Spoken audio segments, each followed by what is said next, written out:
नमस्कार, स्वागत आहे तुमचे आमच्या चॅनलमध्ये। आवाज महामुंबईचा, शोध बातमीचा, कौल मनाचा। चला तर मग आमचे चॅनल शेअर करा, लाईक करा आणि सबस्क्राइब करा। धन्यवाद। तुर्भे कंपनीत गॅस गळती, 25 महिला औद्योगिक युनिटमध्ये कामगारांना बाधा। नवी मुंबईच्या तुर्भे MIDC भागातील आंबेडकर नगरजवळील D326 क्रमांक इथे आज सकाळी गंभीर घटना घडली। कामावर असलेल्या महिला कामगारांना अचानक श्वास घ्यायला त्रास होऊ लागला, डोकेदुखी लागले आणि काही क्षणात तब्बल 20 ते 25 महिला कामगार बेशुद्ध अवस्थेत खाली कोसळल्या।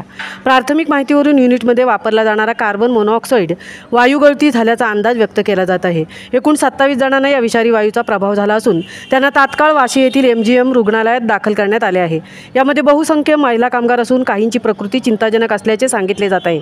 या घटनेनंतर तुर्भे MIDC परिसरात एकच खळबळ उडाली। स्थानिक पोलीस, अग्निशमन दल आणि आपत्कालीन व्यवस्थापन पथक घटनास्थळी दाखल झाले। संबंधित कंपनीतून तात्काळ काम थांबवून सर्व मजुरांना बाहेर काढण्यात आले आहे।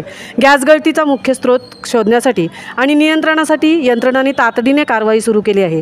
नवी मुंबई महापालिका आणि औद्योगिक सुरक्षा विभागाने घटनास्थळी भेट देऊन परिस्थितीचा आढावा घेतला आहे।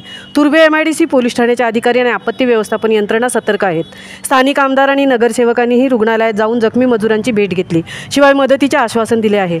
कार्बन मोनॉक्साईड गॅसची गळती झाल्याचा प्राथमिक अंदाज व्यक्त केला जात आहे। कंपनीतील एका यंत्रामध्ये अतितापमानामुळे ही गळती झाल्याची शक्यता वर्तवण्यात येत आहे। गॅस गळतीला कारणीभूत ठरणाऱ्या यंत्राचा तपास सुरू आहे। औद्योगिक सुरक्षा विभागाकडून संपूर्ण युनिटच्या ऑडिटचे आदेश देण्यात आले आहेत। शिवाय वायू गळतीचे प्रमुख कारणही शोधले जात आहे। कंपनीकडून काही चूक झाली आहे का याची माहिती घेतली जात आहे। नवी मुंबई वाशी MGM रुग्णालयातील डॉक्टरांनी दिलेल्या माहितीनुसार जास्त करून रुग्ण बेशुद्धावस्थेत किंवा चक्कर येणे, डोकेदुखी, श्वास घेण्याचा त्रास अशा तक्रारी घेऊन आले होते। काही रुग्णांना ऑक्सिजनवर ठेवण्यात आले आहे। त्यांच्या प्रकृतीवर सतत लक्ष ठेवले जात आहे। तर तुर्भे MIDC पोलीस ठाण्यात गुन्हा दाखल करण्याची प्रक्रिया सुरू आहे। संबंधित कंपनीवर तुर्भे औद्योगिक सुरक्षेच्या नियमांचे उल्लंघन केल्याचा ठपका ठेवला जाऊ शकतो। दरम्यान सर्व रुग्णांची प्रकृती स्थिर असून पण काही जण अजूनही निरीक्षणाखाली आहेत। आवाज महामुंबईच्या चॅनेलसाठी निलेश फुंडेंसह तृप्ती भोईर, तुर्भे।